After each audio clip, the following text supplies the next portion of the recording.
Hey guys, I'm Scott, and today I'm going to be showing you a solution for a puzzle about angle bisectors posed by blackpenredpen just a few days ago.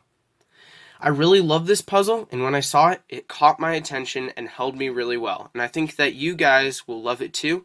I'm going to be going over what the puzzle is and what the solution to it is and how we get there. So, let's begin. First, what is the puzzle? Well, it's stated like this. You have your coordinate plane here, and you've got two lines on it. Let's call this one y equals m1x, and this one y equals m2x.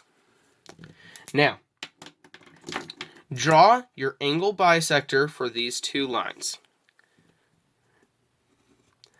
And I can call this one y equals mbx for bisector.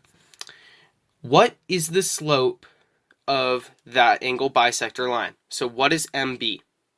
And the main rule of this is no trig. You can't use trigonometry to solve this puzzle and find the slope. So, how do you solve this? Well, to get into the solution, we're going to start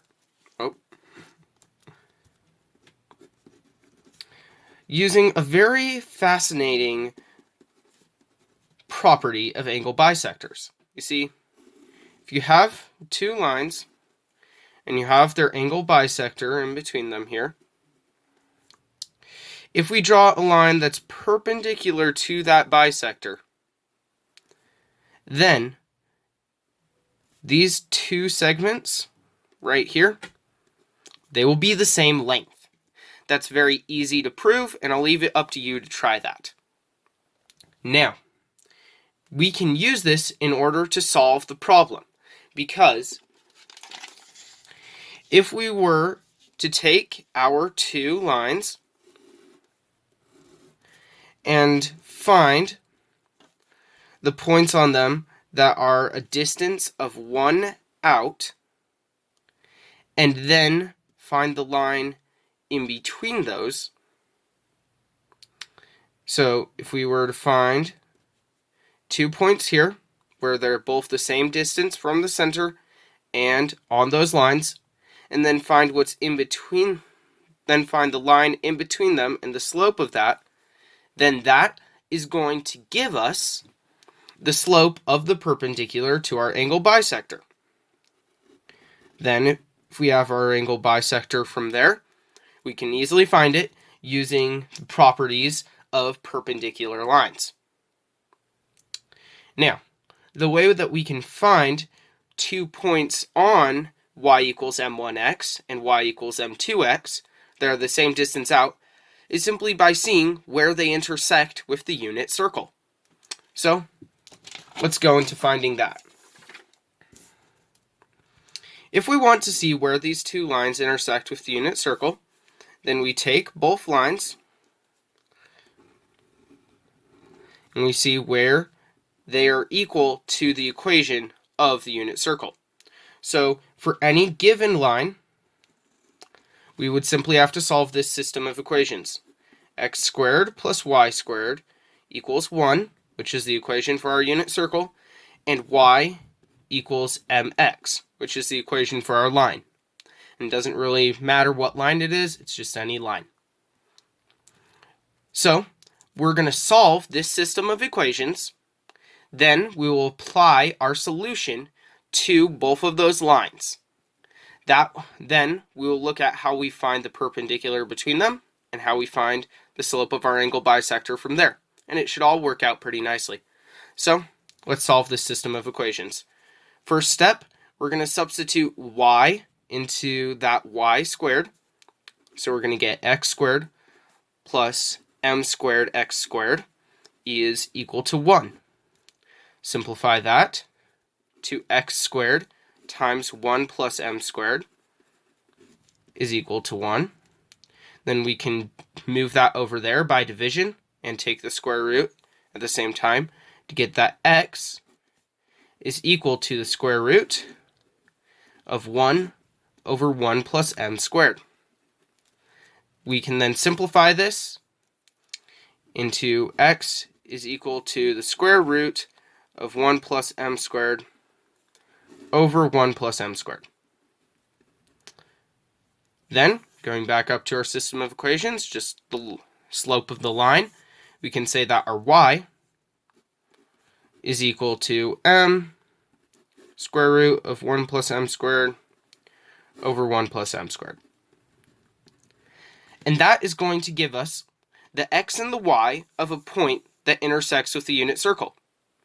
So now we can apply those equations to both of the lines, and then we'll be able to have those points. Now, how do we find the slope of that perpendicular, the one perpendicular to the angle bisector? How do we find that slope given those 2 points?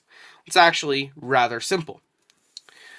The slope of our perpendicular, I'm just going to call that MP, is equal to rise over run here. So the rise, so y1, where our first line intersects with the unit circle on the y, minus y2, where our second one intersects, over x1 minus x2. And that will work out to give us our perpendicular. Now, because the slope of any perpendicular line, well, the slope of a line that's perpendicular to another is negative time, is the reciprocal of that line that's perpendicular to minus -1. It's a little weird. I'm not certain how to write it out exactly there, but we can just do that perpendicular thing and apply it here to get that MB, the slope of our angle bisector, is going to be equal to negative x1 minus x2 over y1 minus y2. Now, we'll just plug in from here what x1, x2, and y1, y2 are, and we'll have our answer. So, let's do that. So to get our solution, the slope of the angle bisector is equal to negative, what's it here? Got to glance over at the paper here. Square root of 1 plus m1 squared over 1 plus m1 squared minus square root of 1 plus m2 squared over 1 plus m2 squared, all over 1, I should put parentheses here, that's better, m1 square root of 1 plus m1 squared over 1 plus m1 squared minus m2 square root of 1 plus m2 squared over 1 plus m2 squared. And that is going to be our solution. And we didn't use any trigonometry to solve it. Done.